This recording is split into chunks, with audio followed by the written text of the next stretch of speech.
Bismillahirrahmanirrahim. Assalamualaikum warahmatullahi wabarakatuh. Alhamdulillahirabbil alamin wassalatu wassalamu ala asyrafil anbiya'i wal mursalin wa ala alihi washabbi rasulillahi ajmain. Rabbi shrah li sadri wa yassir li amri wahlul 'uqdatam min lisani yafqahu qawli. Alhamdulillah, puji syukur kita ucapkan kehadirat Allah Subhanahu wa taala. Sampai hari ini Allah masih memberikan kesehatan kepada kita semua.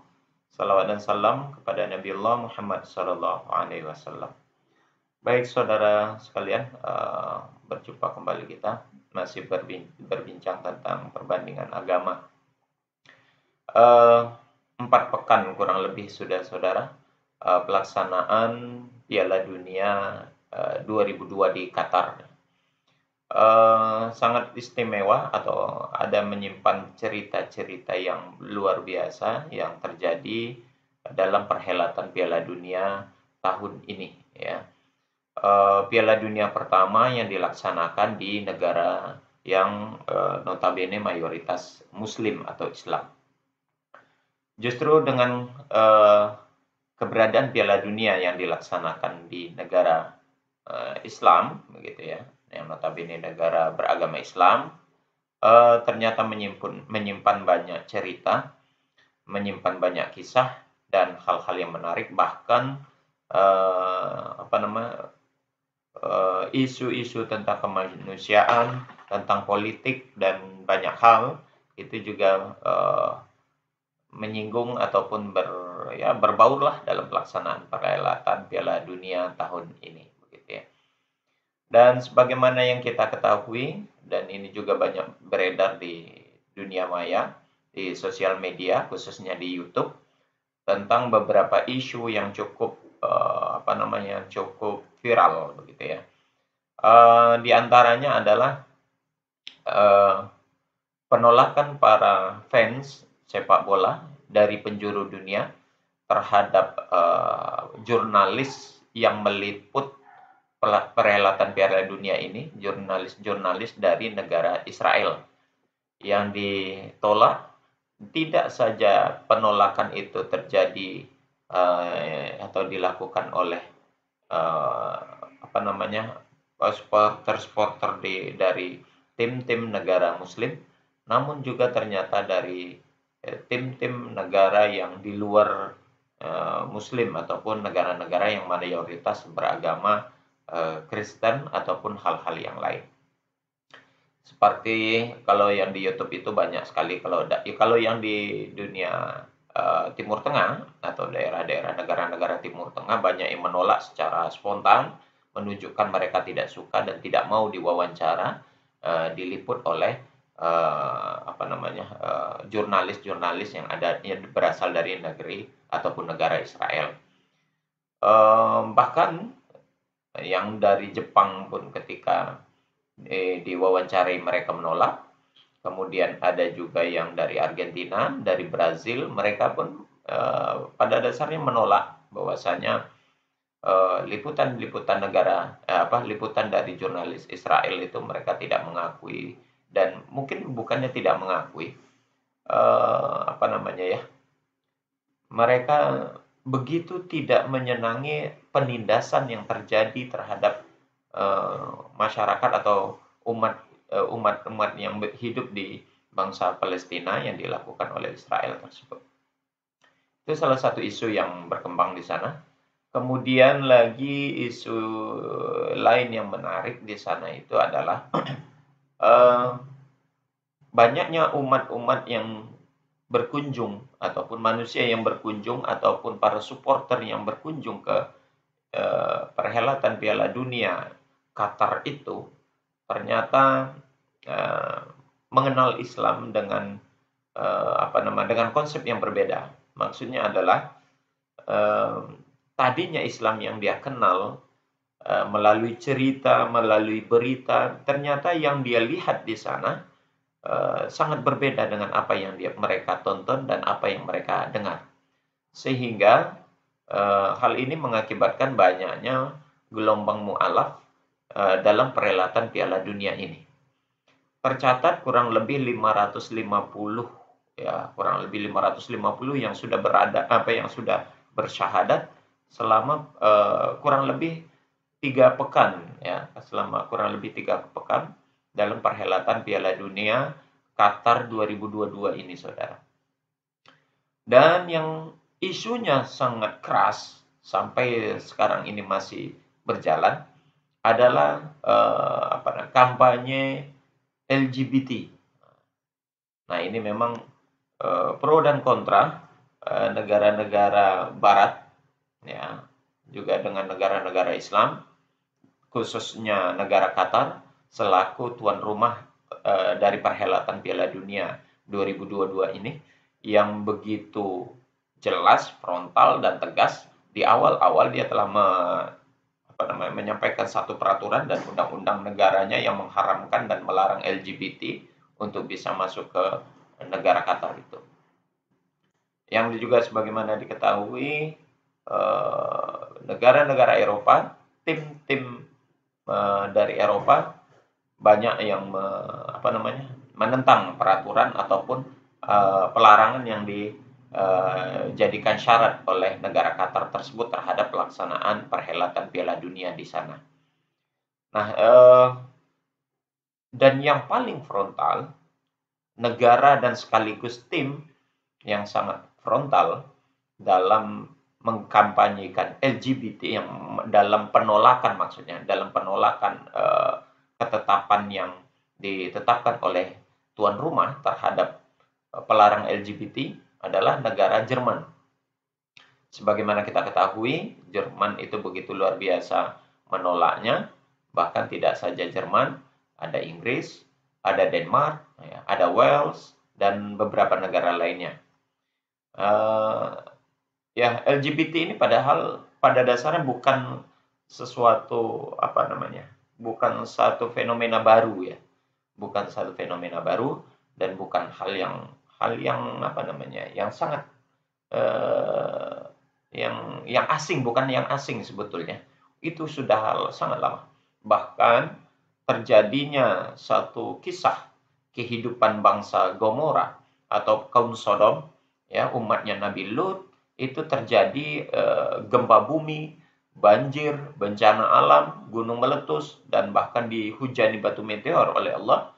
Jadi ada beberapa azab Allah yang diturunkan oleh umatnya Nabi Lut berkaitan dengan kaum Sodom atau bangsa Gomora ini, karena mereka menghidupkan LGBT atau ya homoseksual dan lesbian itu sendiri. Ini diabadikan kisahnya di dalam Al-Quran. Nih, terdapat di dalam surat Asy-Syura ayat 165 dan 166. Ya. Di sini Allah menggambarkan bagaimana mereka mendapat teguran oleh Allah tentang pelaksanaan LGBT. Kata Allah di dalam ayat ini adalah Bismillahirrahmanirrahim.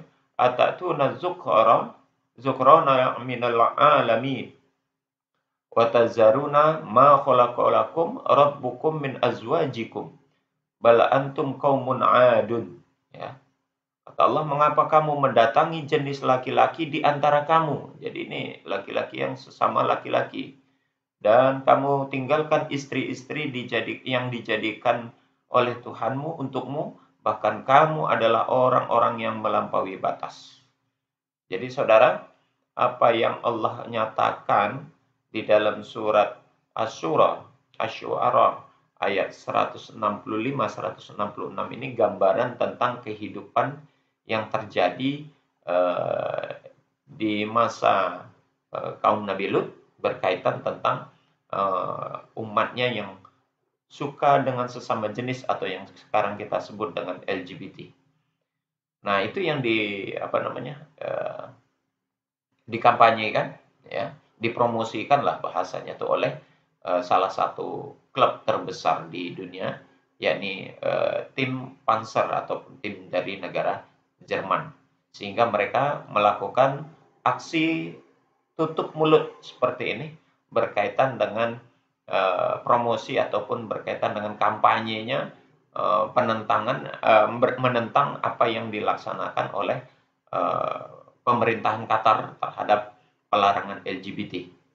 Nah, berkaitan dengan aksi yang dilakukan oleh tim Panzer ini, tim Jerman ini, sebetulnya juga sudah pernah diperingatkan, digambarkan oleh Allah akan apa yang mereka lakukan ini. Saudara bisa nanti dilihat di dalam surat Ibrahim ayat yang ke-9 nih. Ya, surat Ibrahim ayat 9. Kata Allah di dalam ayat ini, Alam ya'tikum naba'ul ladina min qablikum qaumin Nuh wa 'adin wa Tsamud walladzina min ba'dihim la ya'lamuhum illallah ja'atuhum rusuluhum bil bayyinati faraddu aydiyahum fi afwahihim wa qalu inna kafarna bima ursiltum bih wa inna lafi syakkim mimma tad'unana ilaihi murib. Artinya, belumkah sampai kepadamu berita orang-orang sebelum kamu, yaitu kaum Nuh, kaum Ad, dan kaum Tsamud, dan orang-orang sesudah mereka. Tidak ada yang mengetahui mereka selain daripada Allah. Telah datang rasul-rasul kepada mereka, membawa bukti-bukti yang nyata. Lalu mereka menutup tangannya ke mulutnya karena kebencian. Nah, jadi apa yang dilakukan oleh tim Jerman, ya, tim Panzer ini, dengan aksi tutup mulutnya saat sesi foto bersama, ini pada saat mereka berhadapan dengan Jepang, yang saat itu mereka mengalami kekalahan yang cukup memalukan, ya. Apa yang dilakukannya oleh tim Jerman ini ternyata sudah digambarkan oleh Allah di dalam surat Ibrahim ayat yang ke-9. Lalu mereka menutup tangannya ke mulutnya karena mereka benci. Ya, mereka tidak suka dengan keputusan dan persyaratan yang dilakukan ataupun yang diajukan oleh negara Qatar, yang notabene mereka adalah negara Muslim ataupun ya mayoritas penduduknya beragama Islam. Jadi pertentangan ataupun penentangan kebencian yang ditunjukkan oleh Jerman melalui tim Panzer ini sudah dibuktikan, sudah digambarkan oleh Allah di dalam surat Ibrahim ayat yang ke-9. Dan mereka berkata, sesungguhnya kami mengingkari apa yang disuruh menyampaikan kepada kami. Dan sungguh kami benar-benar dalam keraguan-raguan yang menyelisihkan terhadap apa yang kamu ajak kami kepadanya. Jadi apa yang dilakukan oleh tim Panzer ini, saudara, sudah diprediksi oleh Allah 14 abad yang lalu.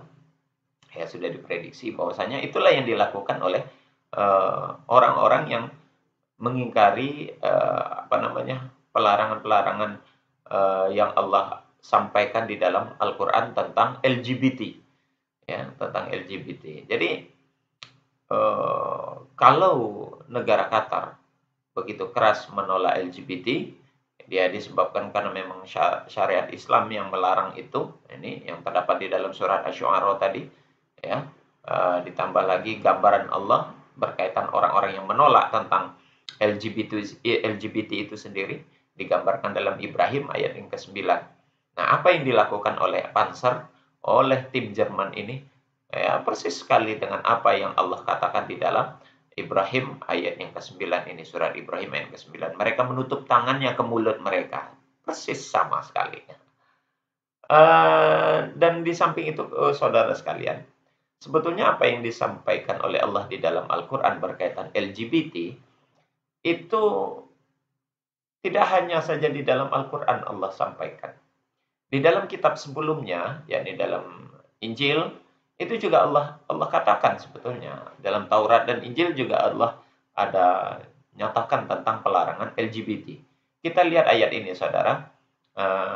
Ayat pelarangan LGBT yang ada di dalam Alkitab. Nih, pertama dalam surat Imamat pasal 18 ayat 22. Janganlah engkau tidur dengan laki-laki secara orang bersetubuh dengan perempuan, karena itu satu kekejian. Nih, Imamat pasal 18 ayat 22. Kemudian Imamat pasal 20 ayat 13. Bila seorang laki-laki tidur dengan laki-laki secara orang bersetubuh dengan perempuan, Jadi keduanya melakukan satu kekejian, pastilah mereka dihukum mati dan darah mereka tertimpa kepada mereka sendiri. Kemudian surat Roma pasal 1 ayat 26 sampai 27. Karena itu Allah menyerahkan mereka kepada hawa nafsu yang memalukan, sebab istri-istri mereka mengganti persetubuhan yang wajar dengan yang tak wajar. Demikian juga suami-suami meninggalkan persetubuhan yang wajar dengan istri mereka dan menyala-nyala dalam birahi mereka seorang terhadap yang lain, sehingga mereka melakukan kemesuman laki-laki dengan laki-laki, dan karena itu mereka menerima dalam diri mereka balasan yang setimpal untuk kesesatan mereka. Jadi saudara, apa yang dinyatakan oleh Al-Quran ya di dalam surat Asy-Syu'ara ini tadi, ya, Asy-Syu'ara, dan juga di dalam surat Ibrahim ini tadi, ya, berkaitan pelarangan LGBT yang dituangkan di dalam Al-Quran, juga Allah titipkan, Allah sampaikan pada ini Alkitab, di dalam Alkitab. Silakan saudara dibaca nanti Imamat pasal 18 ayat 22, juga Imamat pasal 20 ayat 13, dan Roma pasal 1 ayat 26 sampai 27.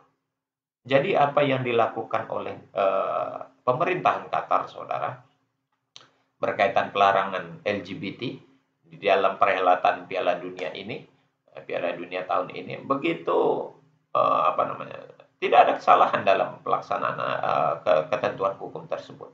Bahkan Al-Quran dan Alkitab sepakat menyatakan bahwasanya LGBT itu sangat dilarang, sangat dilarang. Ya, jadi ironinya justru negara-negara yang memegang teguh, yang notabene backgroundnya adalah beragama Kristen, yang memegang Alkitab ini, ya, yang mengakui ini kitab sucinya, mereka menentang ajaran mereka sendiri. Jadi tim Panser ini,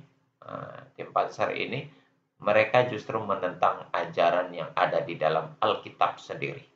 Ya, nah, itulah sebetulnya tidak Jerman saja, ya, bahkan di Eropa itu negara Belanda, Belgia, apalagi Prancis, itu kaum LGBT tumbuh subur di negara itu, ya, negara yang notabene adalah pemeluk agama Kristen, dan bahkan di dalam Alkitab sendiri sangat tegas. Nih, ayat-ayatnya jelas dan tegas tentang pelarangan LGBT. Ironi sekali, ya, negara yang notabene atau negara yang notabene mayoritas beragama Kristen dan kitabnya sendiri melarang LGBT, justru ternyata mereka memperjuangkan sekarang tentang hak-hak kehidupan orang LGBT. Wallahu a'lam bishawab. Demikian saudara, semoga ini bermanfaat sebagai informasi tentang perhelatan Piala Dunia yang dilaksanakan di Qatar tahun ini. Ya, semoga sukses. Mungkin tim saudara masih ada yang bertahan di sana, dan tim-tim favorit yang sudah pulang, syukurlah Jerman ini sudah angkat kaki dan hengkang dari Qatar. Mungkin Allah juga menginginkan ini suatu karma buat mereka mungkin, ya. Allah berikan hukuman sedini mungkin sehingga mereka tidak lolos dari perhelatan Piala Dunia ini masuk kepada babak 16 besar. Baik, demikian saudara. Terima kasih banyak. Mohon maaf atas segala kekeliruan dan kesalahan. Kita akhiri dengan kafaratul majelis. Subhanakallahumma wa bihamdik, syahadu an la ilaha illa anta, astaghfiruka wa atubu ilaik. Assalamualaikum warahmatullahi wabarakatuh.